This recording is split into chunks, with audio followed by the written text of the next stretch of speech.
Hello friends, நீங்கள் இப்போது தான் என் வீடியோவை பார்க்க வந்திருக்கீங்களா?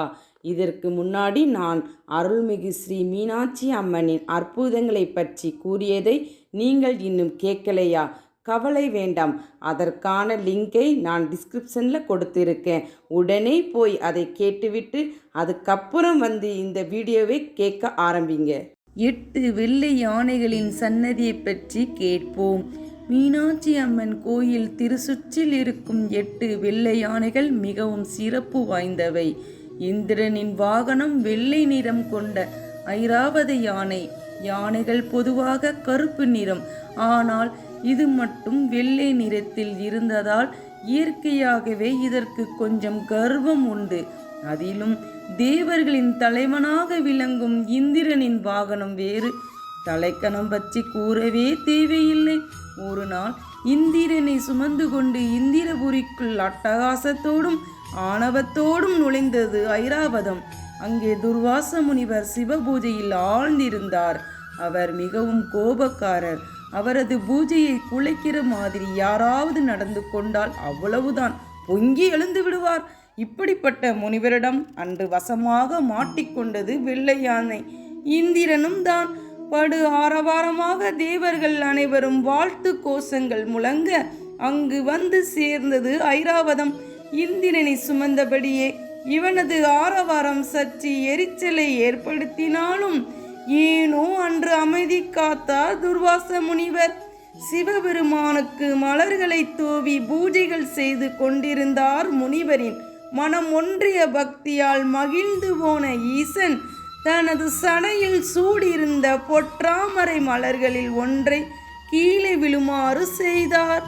இவ்வாறு விழுந்த பொற்றாமரையை இறைவன் தனக்களித்த பிரசாதமாக பாவித்த முனிவர் அதனை பயபக்தியோடு எடுத்து கண்களில் ஒற்றிக்கொண்டு தனது கமண்டலத்தில் வைத்து கொண்டார். இந்த சமயத்தில்தான் இந்திரன் தன் பரிவாரங்களோடு அங்கு வந்து கொண்டிருந்தான். அவனை பார்த்த முனிவர் தனது கமண்டலத்தில் இருந்த பொற்றாமரையை எடுத்து அவனிடம் கொடுத்தார். பொதுவாக பெரியவர்கள் எதை அன்போடு அளித்தாலும் அதனை பெறுபவர்கள் மிகுந்த பணிவோடும் அடக்கத்தோடும் இருக்க வேண்டும். காரணம், அது பிரசாதம் போன்றது.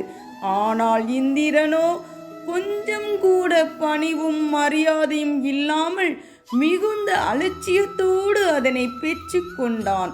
அப்புறம் அதனை தனது வாகனமாக யானையின் மத்தகத்தின் மீது கொஞ்சம் கூட பொறுப்பே இல்லாமல் வைத்தான். இந்திரனின் வாகனமான யானைக்கு அவனுடைய அலட்சியம் கொஞ்சமாவது இல்லாமலா போய்விடும்? தனது தும்பிக்கையால் அந்த பொற்றாமரையை எடுத்து கால்களில் அடியில் வைத்து துவசம் செய்து விட்டது.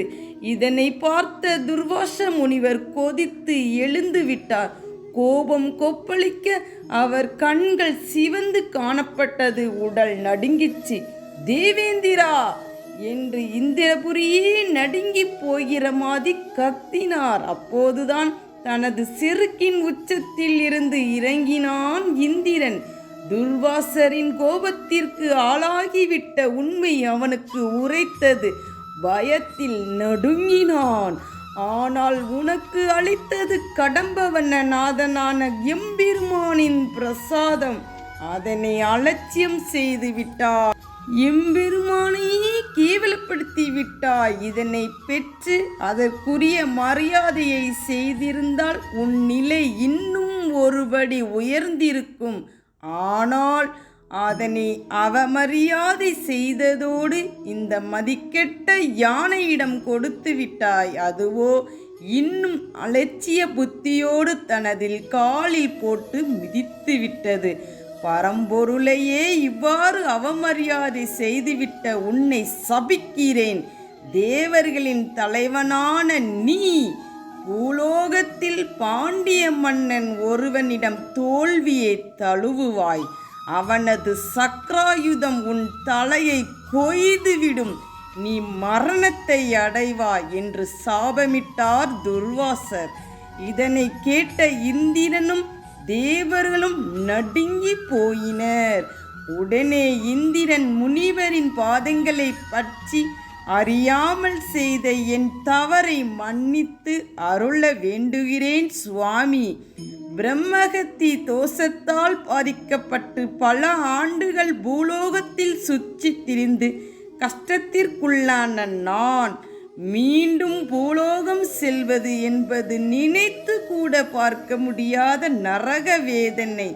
அதிலும் ஒரு மானிடனமும் நான் தோற்று போவது என்பது மிகப்பெரிய தண்டனை. சுவாமி, என்னை மன்னித்து அருளுங்கள், என் சாபத்தை விலக்கி வாழ்வழியுங்கள் என்று கதறினான். அவனோடு அத்தனை தேவர்களும் நிலத்தில் வீழ்ந்து துர்வாசரை வணங்கினர். இதனை கண்டு மனமிறங்கிய துர்வாசர் இந்திரனுக்கு தான் கொடுத்த சாபத்தை குறைக்க மட்டுமே விரும்பினார். எனவே பூலோகத்தில் சண்டை நடந்த பின்னர் பாண்டிய மன்னனின் சக்ராயுதம் கிரீடத்தை மட்டும் பறித்து செல்லும் என்றும் தலை தப்பித்து விடும் என்றும் கூறினார். மேலும் இந்திரனின் வாகனமான ஐராவதத்தின் மீது அவருக்கு இருந்த கோபம் சற்றும் தனியவே இல்லை. பெரியவர்களிடம் பணிபுரிபவர்கள் அவர்களால் தங்களுக்கு கிடைத்திருக்கும் மரியாதையும் அதிகாரத்தையும் தவறாக பயன்படுத்தக்கூடாது. ஆனால் அவ்வாறு இல்லாமல் இருக்கும் நீ அதிக திமிர் உள்ளவனாகவும் காணப்படுகிறாய். உன் கர்வத்திற்கு காரணமான இந்த வெள்ளை நிறம் அழிந்து பிற யானைகளோடு கலந்து புழுதி படிந்து 100 ஆண்டு காலம் திரிவாய், பின்னர் இந்திர லோகத்தை அடைவாய் என்று சாபமிட்டார். இவ்வாறு துர்வாச முனிவரால் சபிக்கப்பட்ட வெள்ளை யானை பூலோகம் வந்தது. அப்படியே காட்டிற்குள் பிற யானைகளுடன் புழுதி படிய சுற்றி திரிந்தது. ஒரு நாள் கடம்ப வனத்திற்குள் நுழைந்த அது அங்கிருந்த சொக்கநாதருக்கு பொற்றாமரை குளத்தில் இருந்த தண்ணீரை தும்பிக்கையால் எடுத்து வந்து அபிஷேகம் செய்தது. அங்கிருந்த தங்க தாமரைகளை பறித்து சிவனுக்கு தூவியது. இதனால் யானையின் மீது சிவபெருமானுக்கு இரக்கம் ஏற்பட்டது. அதன் முன் தோன்றி அதற்கு பழைய அழகிய உருவத்தை அளித்தார். பின்னர் உன் செருக்கு ஒளிந்தது. நீ இந்திரலோகம் சென்று மறுபடியும் இந்திரனுக்கு வாகனமாக வலம் வரலாம் என்று அருள் புரிந்தார்.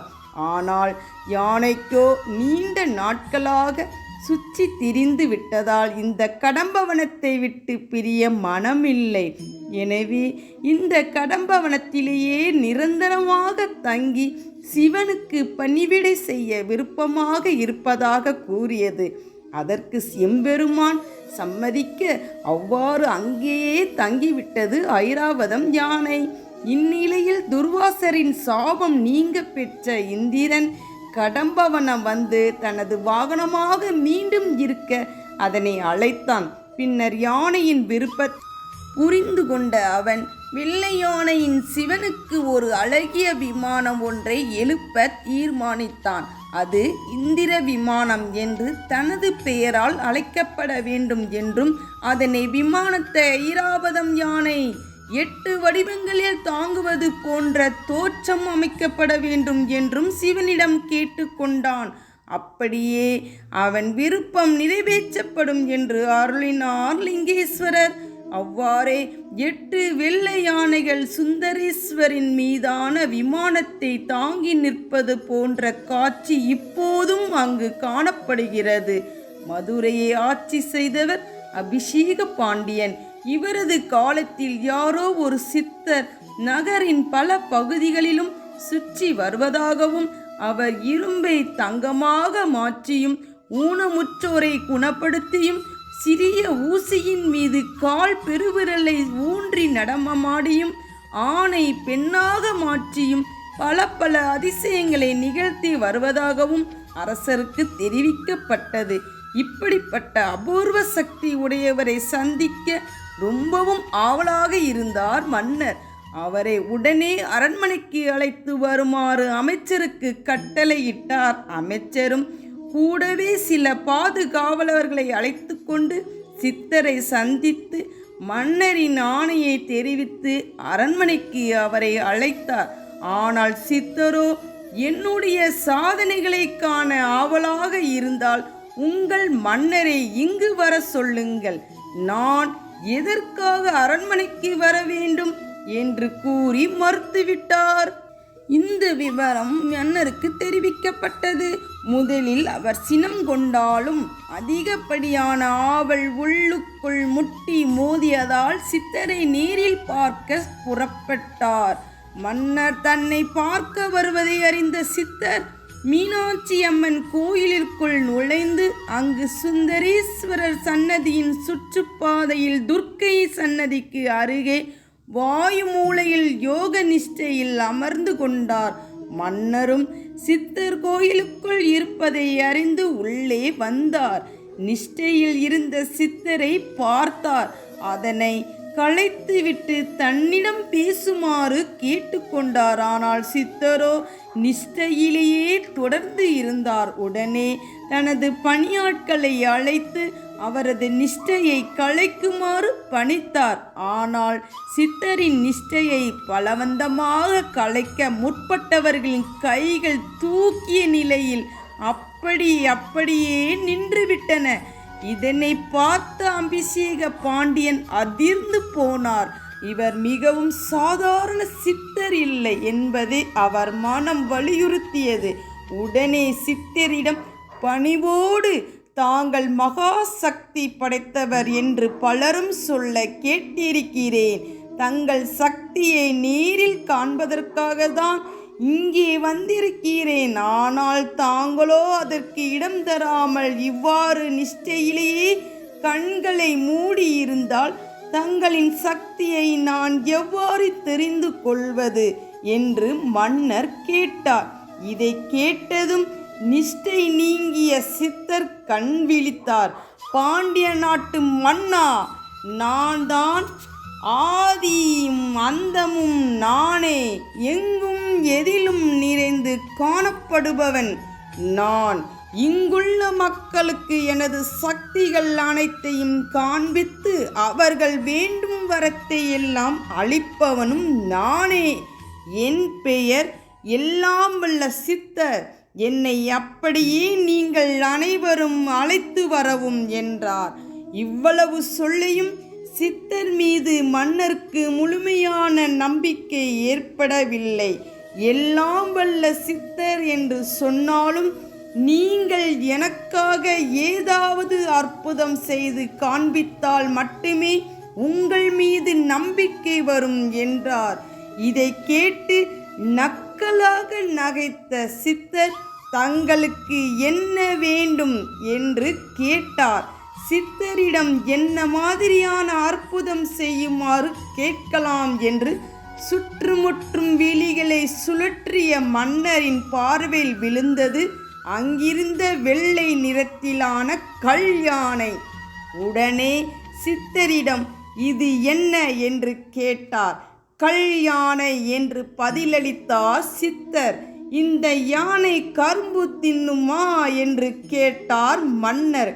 இலக்கரமாக சிரித்த சித்தர், இது என்ன குழந்தைத்தனமான கேள்வி, நிச்சயமாக இதுவும் கரும்பை தின்னும் என்றார். உடனே மன்னரும் மற்றவர்களும் இதை கேட்டு குலுங்கி சிரித்தனர். சித்தரே, நன்றாக உச்சி பார்த்து சொல்லுங்கள். நீங்கள் நினைக்கிற மாதிரி இது நிஜ யானை இல்லை, கல் யானை என்று நக்கலாக அவருக்கு விளக்கினார் அரசர். சித்தரும் அவ்வாறே உச்சி பார்த்துவிட்டு, நீங்கள் சொல்வது சரிதான், கல் யானைதான். அதனால் என்ன, இதுவும் கரும்பை தின்னதான் செய்யும் என்று மீண்டும் அழுத்தமாக கூறினார்.